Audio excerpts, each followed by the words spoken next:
Dear students, अस्सलाम वालेकुम। आपके समर वेकेशन टास्क में मैथ्स ग्रेड 7 की एक्सरसाइज 6 और एक्सरसाइज 7 के तमाम क्वेश्चंस को शामिल किया गया है। ये आपकी वर्कशीट। वीडियोस को बहुत गौर से सुनेंगे तो इंशाअल्लाह बहुत आसानी से आपको इन तमाम सवालात की समझ आ जाएगी। ओके, हम एक्सरसाइज 6 के क्वेश्चन नंबर 1 से बिस्मिल्लाह करते हैं। लिखा है fill in the blanks. Time and distance have dash variation. वक्त की और फासले की डैश वेरिएशन, कौन सी वेरिएशन होती है, उसका क्या ताल्लुक है आपस में। यानी अगर टाइम ज्यादा लगता है तो क्या फासला बढ़ता है, और अगर टाइम क्या कम लगता है तो क्या फासला कम रह जाता है। इस बात को गौर करना है। तो फिर आपने आंसर देना। आप जैसे मैंने लिखा है कि in more time covering distance will be. ज्यादा देर तक चलते रहेंगे तो डिस्टेंस या फासला वो कवर होगा। मोर या लेस, मोर टाइम में मोर डिस्टेंस होगा क्या, तो ऐसा ही होगा। जब आप ज्यादा टाइम चलते रहेंगे तो फासला भी ज्यादा ही तय होगा। तो मोर के मुकाबले में आपका आंसर आया more. In more time covering distance will be, आप कहेंगे मोर, ज्यादा टाइम चलते रहेंगे ज्यादा फासला तय होगा। इसी तरह इन लेस टाइम, थोड़े वक्त में covering distance will be less, क्योंकि थोड़ा वक्त चलेंगे तो फासला भी थोड़ा ही तय होगा।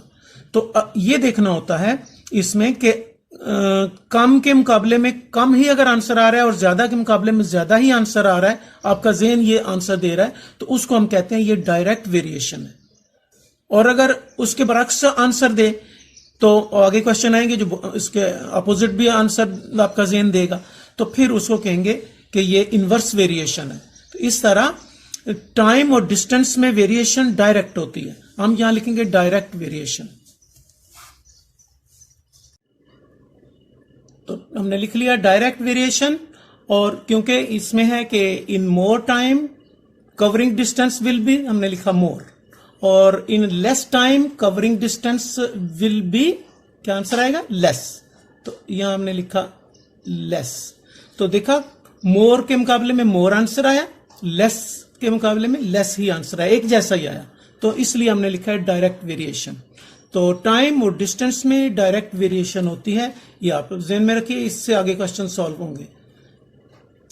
अब इसी तरह से हम 2 पर गौर करते हैं। लिखा इफ 8 बैग्स कॉस्ट ₹400।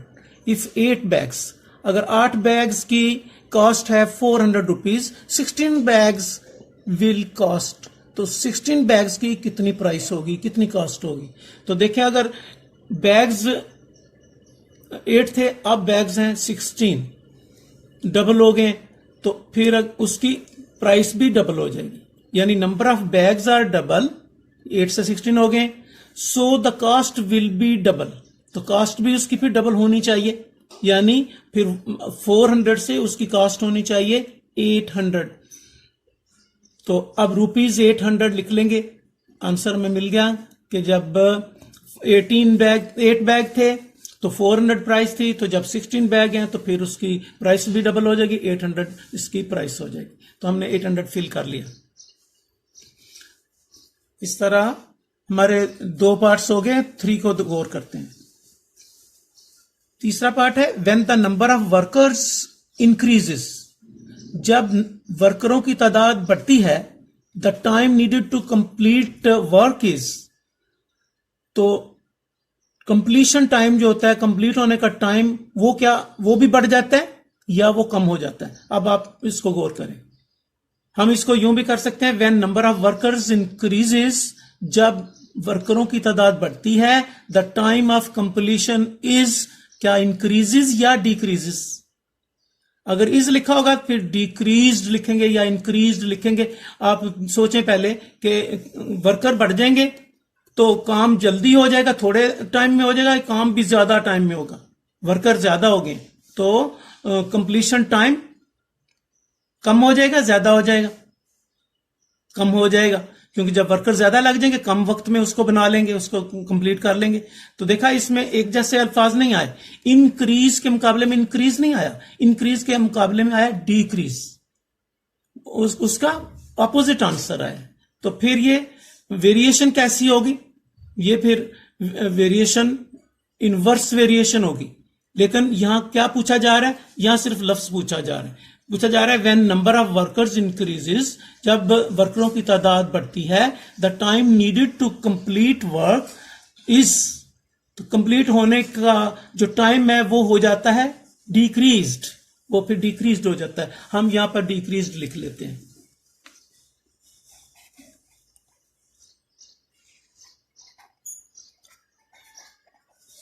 तो यहां हमने लिख लिया डिक्रीज, तो हमारी फिल इन द ब्लैंक्स में ये भी फिल हो गया।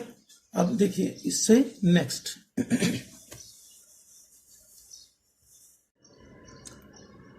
4 नंबर पार्ट में है the continued ratio for 2:3 and 3:4 is. तो कंटिन्यूड रेशियो के लिए एक प्रोसेस है, वो देखिए मैंने नीचे यहां लिखा है कि पहली जो रेशियो बताई ना 2:3, इसको लिख दिया A:B के 2:3 है। तो दूसरे को लेट कर लिया कि वो है 3:4 वाला B:C। तो हमने ऐसे लिख के if A:B is 2:3 and B:C is 3:4, then यानी अगर ये इस तरह हो तो फिर क्या होगा, उसको कंटिन्यूड रेशियो क्या होगी। कंटिन्यूड फिर होगी जैसे ये बी कॉमन है ना, तो इस बी को एक ही बोलेंगे, तो A:B:C ऐसे बोल देंगे, A:B:C, ये कंटिन्यूड रेशियो कहलाती है। उन्होंने यहां पूछी है इसकी कंटिन्यूड रेशियो बताएं, तो फिर हमने लिखा A:B:C। अब देखिए जरा A:B के नीचे क्या लिख रहे हैं, ये देखो इसका लिखा हुआ था 2:3, तो हमने भी इसके नीचे लिखा 2:3। अब दूसरे को देखें, B:C जो है वो 3:4 है, तो ये हमने इसके B:C के यहां 3 के नीचे लिखा 3:4, यानी दोनों के रेशियो को हमने इस तरह एंट्री कर दिया। इतना जब हो जाता है तो फिर स्टूडेंट्स देखते हैं हम इसको कि जो कॉमन है, यानी ये B दोनों रेशियो में कॉमन आ रहा है, A:B:C B दोनों में कॉमन है, तो B के नीचे क्या एक जैसे नंबर है? हाँ, इसमें भी 3 है, इसमें भी 3 है। अगर एक जैसे नंबर हो तो हम पहला वाला और इन दोनों में से एक और ये तीसरा हम ले लेते हैं, यही हमारा आंसर होता है, यानी 2:3:4, ये आंसर होगा 2:3:4। तो इसको हम कहेंगे ये हमारी कंटिन्यूड रेशियो आ गई, यानी इन दोनों की कंटिन्यूड रेशियो 2:3:4 आ गई है। तो हम ये लिख लेंगे कि 2:3:4, ये इसका आंसर हो जाएगा। लेकिन ये हमें पहले वर्किंग करना होगी। अब हम इसका 5 नंबर पार्ट करते हैं। इसमें क्या लिखा हुआ है, distance is the product of, किसकी प्रोडक्ट है? Speed and time. Distance speed और टाइम की प्रोडक्ट होती है, यानी स्पीड और टाइम को अगर मल्टीप्लाई करें तो डिस्टेंस पता लगता है। तो ये फार्मूला के तौर पे यूज करते हैं हम कि distance is the product of dash and dash, तो यहां लिखेंगे स्पीड, यहां लिखेंगे टाइम, स्पीड मल्टीप्लाई टाइम मतलब। तो यानी स्पीड और टाइम को मल्टीप्लाई कर दें तो पता चल जाता है कितना फासला तय हो गया। हमने ये नीचे अपने फर्जी तौर पर ये लिखा है कि समझने के लिए कि if a car covers in 5 hours, अगर एक कार 5 घंटे में तय करती है in the speed of 100 kilometre per hour, 100 kilometre per hour की स्पीड से वो जाती है और वो तय करती है 500 किलोमीटर का फासला तय कर लेती है, ये बताया। तो आगे पूछा ये गया कि how much distance is covered in 7 hours at the same speed, तो इसी स्पीड पर चलते हुए वो 7 घंटों में कितना फासला तय कर लेगी। तो क्योंकि हमें पता है कि स्पीड और टाइम को मल्टीप्लाई करने से डिस्टेंस पता चल जाता है। जैसे ये 5 आवर्स थे और 100 स्पीड थी, तो 5 को 100 से मल्टीप्लाई किया तो 500 किलोमीटर पहले उसने तय किया था। अब 7 का पूछ रहे हैं तो 7 को 100 से मल्टीप्लाई कर देंगे तो 700 किलोमीटर पता चल जाएगा कि वो तय कर लेगी। तो अगर हमें ये फार्मूला पता हो डिस्टेंस का, distance is equal to speed multiply time, तो जितना भी हमें वो पूछेंगे हम उसको स्पीड से मल्टीप्लाई कर देंगे, हमें आंसर मिल जाएगा। तो ये क्वेश्चन सॉल्व करने के लिए फार्मूला आपने याद रखना है कि distance is the product of speed and time. Question 1 हमने सारा सॉल्व कर लिया। अब देखिए क्वेश्चन 2 क्या है। क्वेश्चन 2 है state whether the following are true और फॉल्स। अब हमने सिर्फ बताना है कि ये सेंटेंस या ये स्टेटमेंट ट्रू है या फॉल्स है, लेकिन इसको पूरा हिसाब करके समझ के फिर हमने ट्रू या फॉल्स कहना है। देखिए अब लिखा है the number of items bought, चीजें जितनी ज्यादा खरीदते हैं, जितने तादाद में खरीदते हैं, and the price paid have, तो जो उसकी प्राइस पे करते हैं वो डायरेक्ट वेरिएशन होती है। उन्होंने लिखा है दैट इज डायरेक्ट वेरिएशन। तो अब डायरेक्ट वेरिएशन ऊपर आपने सीखा है कि वो होती है जो सेम आंसर हमारा जेन जिसका आंसर देता है। जैसे अगर आइटम चीजें ज्यादा खरीदते हैं तो पेमेंट क्या कम करेंगे ज्यादा करेंगे, पेमेंट भी ज्यादा ही करेंगे जब चीजें ज्यादा खरीदेंगे तो। यानी हम अगर करते हैं if the items bought are more, अगर खरीदी हुई चीजें हैं ज्यादा, then the cost will be more, then the cost will be more. हम इधर पहले मोर लिख लेते हैं, फिर ये हमने एक क्वेश्चन खुद बनाया अपने पास से इसको समझने के लिए। If the items bought are more, अगर खरीदी हुई चीजें हैं ज्यादा, then the cost will be, फिर उसकी कीमत होगी मोर। आपका आंसर देगा कि फिर कीमत भी तो ज्यादा देनी पड़ेगी। तो मोर के मुकाबले में, ये मोर के मुकाबले में आपके जेन ने भी मोर आंसर दिया, तो ऐसे को कहते हैं हम कि ये डायरेक्ट वेरिएशन है। वो भी तो यही कह रहे हैं हैव डायरेक्ट वेरिएशन, तो इसका मतलब है ये है ट्रू। तो हम यहां ट्रू लिख देंगे, ये ट्रू है। क्यों ट्रू है आपको एक्सप्लेन कर दिया। अब नीचे भी देखिए, नीचे क्या कह रहे हैं, the number of people in a house, घर में मौजूद लोग, and the amount of food required, और उनके लिए खुराक की मिकदार जो चाहिए होती है, हैव इनवर्स वेरिएशन, वो इनवर्स वेरिएशन होती है। अब हम इसका हिसाब लगाते हैं, क्या वो इनवर्स वेरिएशन होती है या डायरेक्ट वेरिएशन होती है। देख हमने इस तरह हिसाब लगाया कि इफ पीपल आर मोर, फर्ज कर लेते हैं कि उस घर में लोग ज्यादा हैं, then the food required is more. ठीक है, जब लोग ज्यादा होंगे तो खुराक भी ज्यादा ही चाहिए, तो आंसर हमारा जेन ये देगा कि मोर। पीपल मोर हैं तो फूड भी मोर चाहिए, ज्यादा चाहिए। इसी तरह इफ पीपल आर लेस, अगर लोग कम हैं, then the food required is, वो भी लेस। यानी अगर इधर मोर हम एंट्री करते हैं तो हमारा जेन भी मोर आंसर दे रहा है, लेस कर रहे हैं तो लेस ही आंसर दे रहा है। तो मोर के मुकाबले में मोर आंसर मिले या लेस के मुकाबले में लेस आंसर मिले, यानी एक जैसा ही मिले, तो उसे हम कहते हैं ये डायरेक्ट वेरिएशन है। तो देखा ये तो डायरेक्ट वेरिएशन थी। People, the number of people in a house and the amount of food required, ये इन दोनों में डायरेक्ट वेरिएशन थी, उन्होंने लिखा इनवर्स वेरिएशन। तो इसका मतलब है ये फॉल्स लिखा उन्होंने, हम इसमें लिख लेंगे फॉल्स। ये ट्रू फॉल्स में ये सारा सोच कर फिर आपने आंसर देना। तो इसका 3 पार्ट है।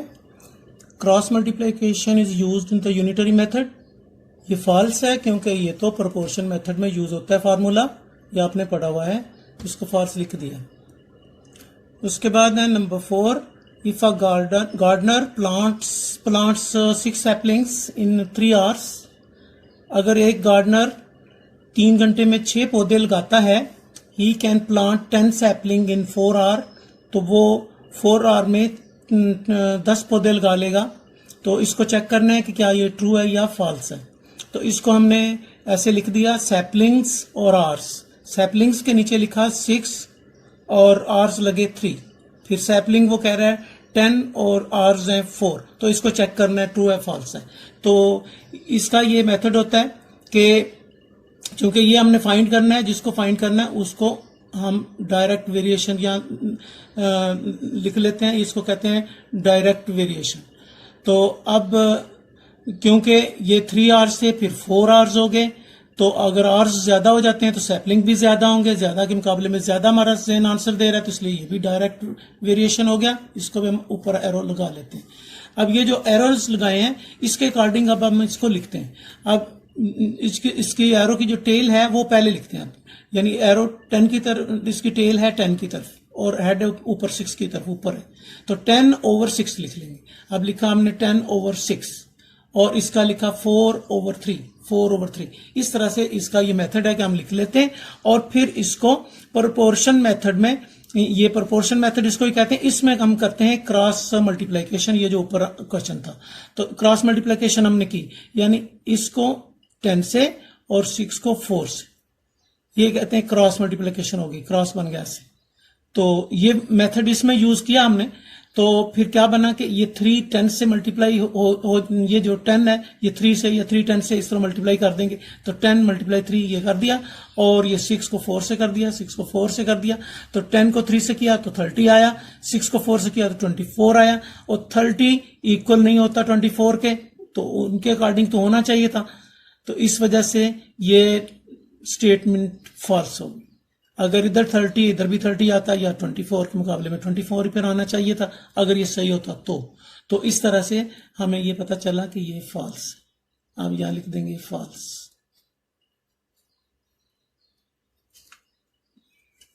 उसके नीचे आइए 5 number, a car that travels 300 kilometre in 5 hours has a speed of 60 kilometre per hour. अभी पीछे क्वेश्चन में आपने पढ़ा है कि टाइम और स्पीड को मल्टीप्लाई करें तो डिस्टेंस पता चल जाता है। तो अब हम 300 को चेक करते हैं कि ये सही होता है कि नहीं।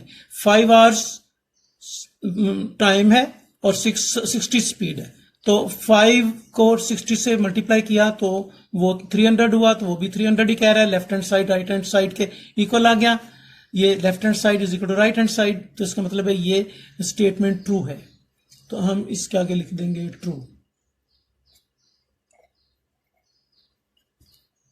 इस तरह हमारे ये सारे पार्ट्स क्लियर हो गए।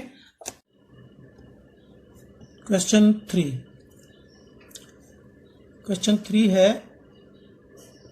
राइट डायरेक्ट और inverse variation against the following statements. अब ये स्टेटमेंट्स पढ़नी है और देखना है ये डायरेक्ट वेरिएशन है या इनवर्स है। पढ़ते हैं पहली, the number of pencils bought and their cost. खरीदी गई पेंसिलें और उनकी कीमत में इनवर्स प्रोपोर्शन है या डायरेक्ट, यानी इनवर्स वेरिएशन है या डायरेक्ट वेरिएशन है। प्रोपोर्शन भी कहते हैं, वेरिएशन भी कहते हैं, तो कौन सा है। तो देखिए, अगर पेंसिल्स ज्यादा खरीदी जाएंगी तो कॉस्ट ज्यादा होगी, पेंसिल्स कम खरीदी जाएंगी तो कॉस्ट कम होगी, यानी ज्यादा के मुकाबले में ज्यादा आंसर आ रहा है, कम के मुकाबले में कम आंसर आ रहा है। हमने इस तरह से इसको लिखा है, if pencils bought are more, अगर खरीदी की पेंसिलें हैं मोर ज्यादा, द कॉस्ट विल बी, तो आंसर आपका ज़हन यही देगा कि मोर कॉस्ट भी ज्यादा होगी। अच्छा, तो अगर if pencils bought are less, खरीदी की पेंसिलें अगर लेस हो तो कॉस्ट विल बी, फिर कॉस्ट कितनी होगी, क्या मोर होगी लेस होगी। जब कम खरीदेंगे तो प्राइस भी लेस होगी, लेस।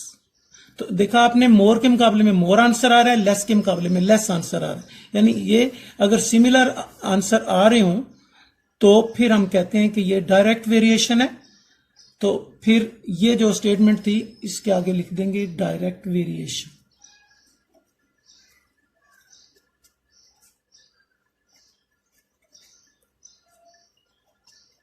डायरेक्ट वेरिएशन इसके आगे हमने लिख लिया।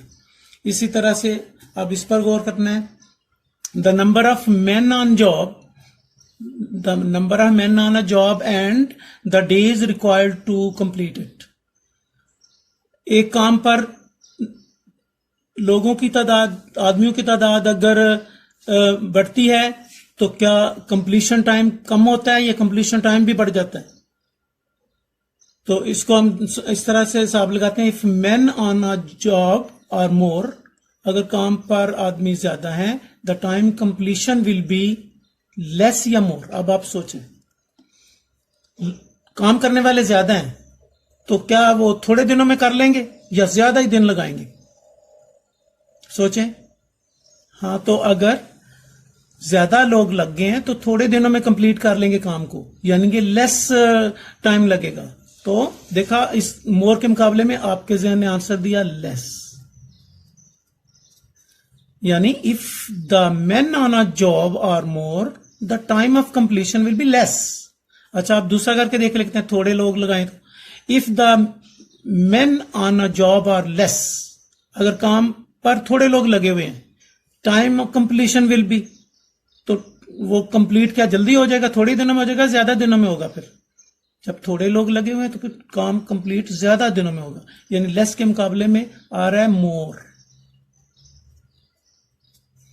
तो हमने इसको चेक कर लिया कि अगर जॉब पर मोर लोग लगा देते हैं तो कंप्लीशन टाइम लेस हो जाता है, अगर लेस लोग लग जाते हैं, थोड़े लोग लग जाते हैं तो कंप्लीशन टाइम ज्यादा हो जाता है। तो ऑपोजिट बात आ गई ना, इसको कहते हैं इनवर्स प्रोपोर्शन। तो फिर ये होगा the number of men on a job and the days are required to complete it is inverse variation। हम यहां लिख देंगे inverse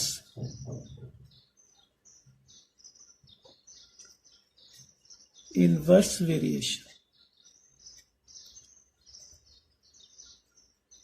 इनवर्स वेरिएशन आ जाएगा। अब इसको 3 नंबर को देखते हैं।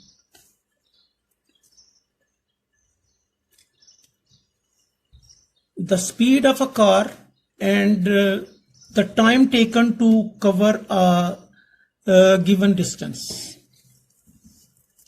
तो इसको इस तरह से आप लगाते हैं, if the speed is more, अगर स्पीड बढ़ा देते हैं, the time to cover is, तो वहां पहुंचने में टाइम लग जाएगा थोड़ा या ज्यादा, जब स्पीड बढ़ गई है तो speed is more, time cover is less, थोड़ा टाइम लगेगा, स्पीड जो ज्यादा कर दी।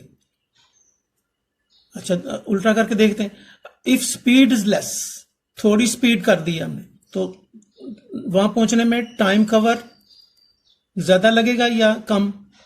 लेस स्पीड है तो टाइम लग जाएगा मोर।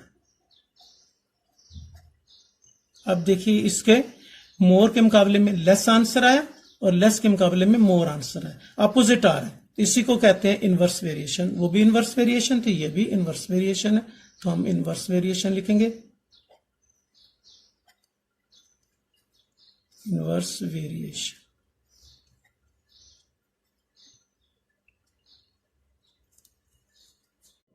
अब हम इसका लास्ट पार्ट करते हैं, फोर पार्ट।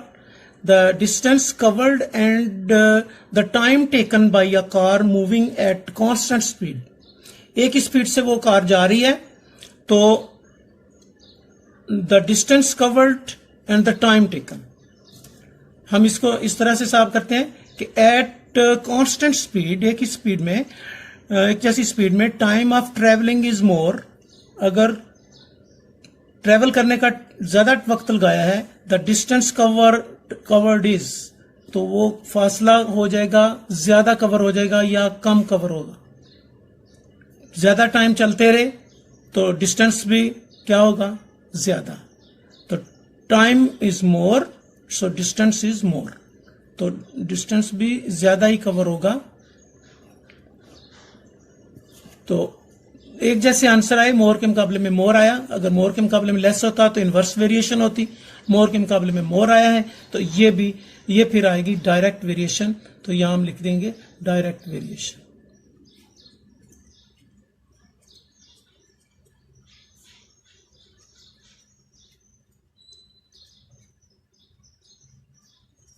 ओके स्टूडेंट्स, इस तरह हमने ये सारा काम कंप्लीट कर लिया।